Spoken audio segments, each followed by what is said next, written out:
Good to have you back with us on Ed Schultz News and Commentary. Communication Workers of America, Alliance for American Manufacturing, BioGreen Clean, and the iSafe team bring you this production. Well, you would think that the Speaker of the House, Mr. Ryan, has got this spending bill all put together and not going to be a campaign issue, but then here comes Ted Cruz out of the Senate saying this about the omnibus spending bill. You know, typically in the Senate, you have two votes. You can vote either yes or no on this particular matter.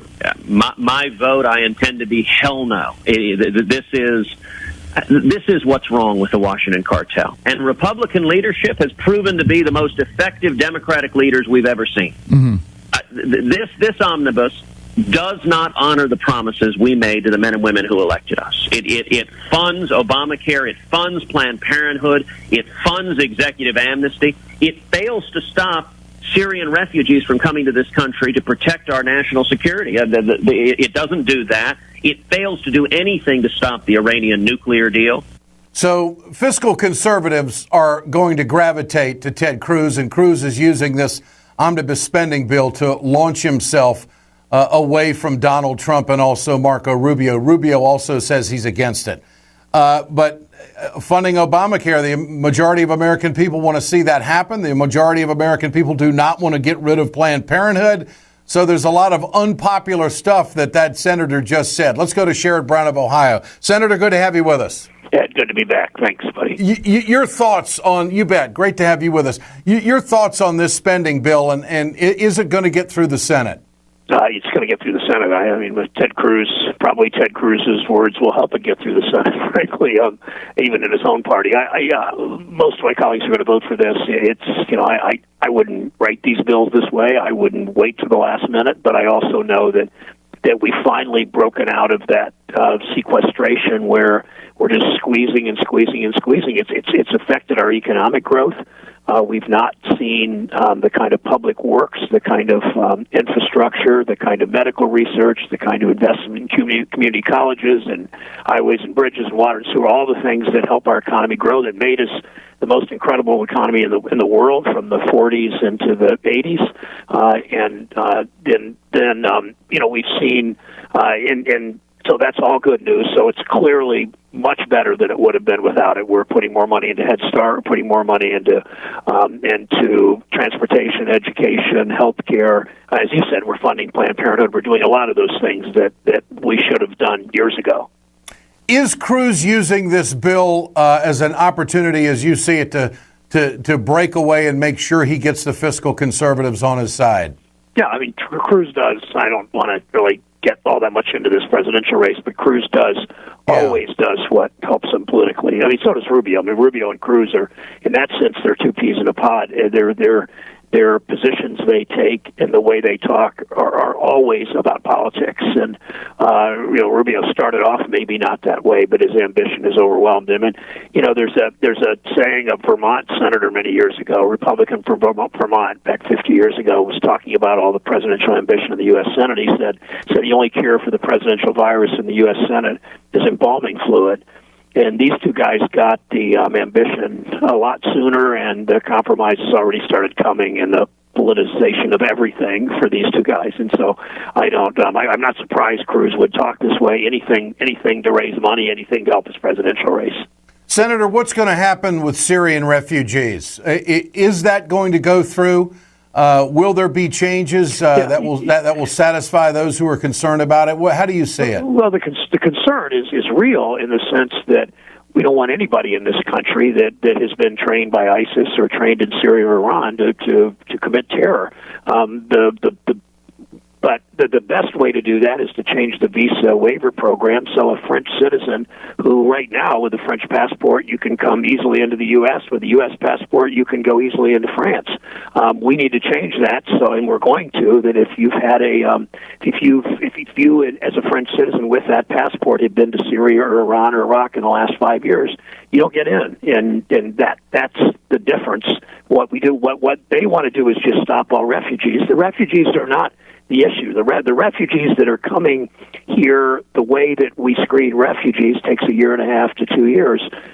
They're not coming in. The terrorists aren't coming in this way. They're trying to come other ways, and that's how we stop them that way. One more point. Since September 11th, 750,000 refugees have come into this country. Only 3 out of 750,000, 3 have been even arrested. Not one has been convicted of any terrorist activity. So we have done that, by and large, right.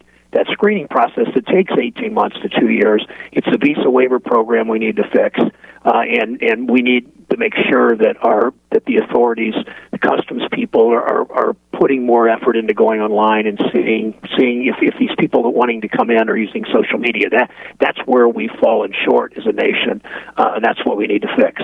Do you think that we need to go into social media like we have not been doing? There was a report out there that the Obama administration didn't want to do it because they thought it would look bad. It was also election year politics at the time, and they were afraid of that coming out. At least that was the report by Brian Ross on ABC. I mean, how far do we go, in your opinion? Well, I voted against the Patriot Act 20 years ago or 15 years ago, so you can see where I start on this. But yeah. I do think people that are coming into this country that depending on where they're coming from, we do look at social media, but we don't keep them out unless we have real evidence to show that they can be a problem. So it's not a question of too much intervention in people's lives. It's a question of protecting our country, and we can do that without all this anti-Muslim rhetoric and without beating up on refugees that just they want to get away from terrorism every bit as much or more than we do. Senator, where do you stand on this drumbeat that's going on over on the conservative debates about troops on the ground to fight ISIS? Does the president have a strategy? And do you agree with the way he is handling all of this? Because if you listen to the opposition, they can't wait to get boots on the ground. That's the only way we're going to defeat ISIS. Your thoughts? Yeah, well, these opposition that wants boots on the ground, first of all, they're not making any effort in Congress to actually do something about authorization with the president and all that. So authorization of force of military use of military force. Yeah, it's rhetoric. It's playing to the crowd, and everybody on that stage, almost everybody, was playing to fear, as they always do ever since Joe McCarthy, and race and all the things that they play to over and over and over again. It was one after the other, trying to many stretching the truth or worse, and playing to fear. But I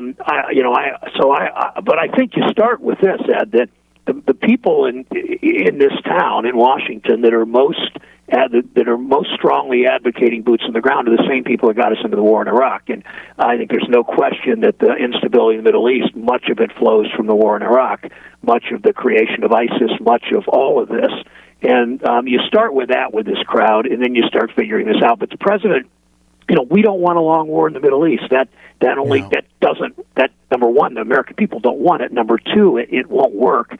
And so it means working with local communities and local countries there. It means, in part, putting real effort into drying up the money for ISIS and using the powers of the International Banking Committee to sanction anybody doing business that's sending money directly or indirectly to ISIS. That's something we do very, very well. Yet at the same time, the banking committee chairman won't even confirm the assistant treasury secretary for terrorism and financial crimes, a guy that's been out there for 8 months, a former Bush guy who Obama appointed, and wants to get him in the Middle East, doing everything he can to close any pipelines to squeeze financing of terrorism. And that's a big part of what we can do that Obama's doing, and he's trying, but this guy's not empowered as much as he would if the Senate would confirm him instead of just talking.